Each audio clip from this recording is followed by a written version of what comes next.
Hi guys, this is Speak About Digital, and in this video I will show you a simple way how to insert a line in Notion. So this is like an easy and short tutorial. You can easily divide your text into different sections by adding a line, called a divider in Notion. It's another useful feature that will further improve your overall page formatting in the app. The simplest, fastest way to insert a line in Notion is by shortcut.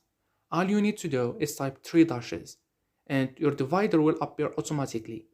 Another fast way to insert a divider in Notion is to type a slash followed by div, then just click enter. You can also follow these steps to add a line. Hover over the left hand side margin where your line of text begins, click on the plus button to add a new contents block, scroll through the basic block section and click on divider. This will add a horizontal line that will visually divide your content.